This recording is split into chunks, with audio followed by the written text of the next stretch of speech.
La mutuelle de retraite complémentaire Médicis revient pour nous sur son partenariat avec Mutavie et sur différents points d'actualité.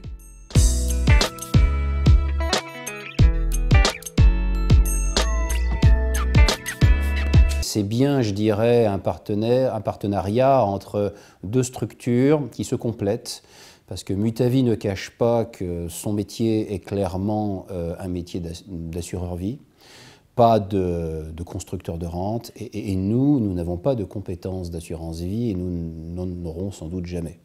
À chacun son métier. Moi, je préfère additionner les spécialistes plutôt que d'avoir des généralistes qui prétendent tout savoir faire, et quand on regarde, ne font pas forcément tout aussi bien que le spécialiste de chacun des métiers. Donc voilà, deux besoins pour un retraité, une rente, une épargne disponible. C'est le beurre et l'argent du beurre. La France est toujours sur un débat, mais c'est en rente ou c'est en capital, et bien là ce sera en rente et en capital, mais sur deux produits différents.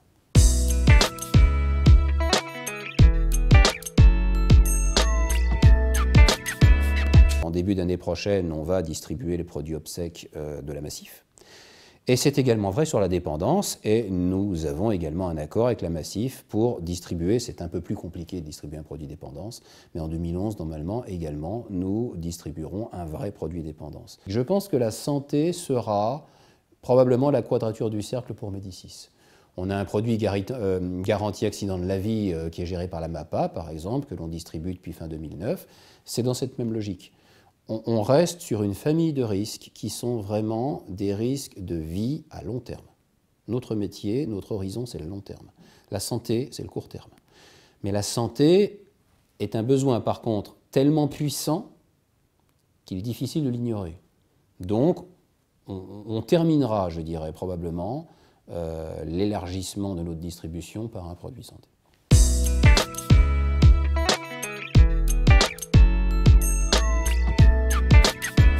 Qu'on s'entende bien, on est très loin d'être contre Solva 2. Les piliers 2 et 3 notamment sont extrêmement, je dirais, productifs parce qu'ils sont protecteurs pour le client. On est très avancé en contrôle interne et la transparence, je dirais que nos produits parlent par eux-mêmes. Donc ça, on ne le craint pas, bien au contraire. Simplement, un pilier 1 qui est calculé sur un risque d'exigibilité n'est pas du tout adapté à un univers de retraite.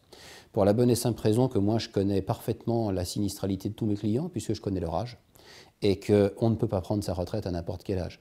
Donc autant je peux comprendre que le système Solva 2 soit basé sur un risque de faillite à 1 an pour des gens qui peuvent être impactés par des cataclysmes naturels comme tous les assureurs IARD ou par des pandémies comme tous les assureurs santé, mais quand on ne fait que de la retraite, il n'y a ni cataclysme naturel ni pandémie. Donc on attend une solution, une sorte de Solva 1.8 si vous voulez, qui soit, je dirais, aussi protecteur pour le client, mais qui soit simplement adapté à notre activité. Techniquement, Médicis, parce qu'elle sépare par le cantonnement ses fonds propres des intérêts des clients, et parce qu'elle est à vocation professionnelle, est une sorte de fonds de pension à la française.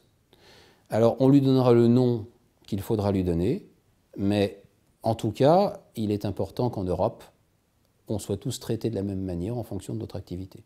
Or, jusqu'à preuve du contraire, tous les fonds de pension européens ne sont pas concernés par Solva 2.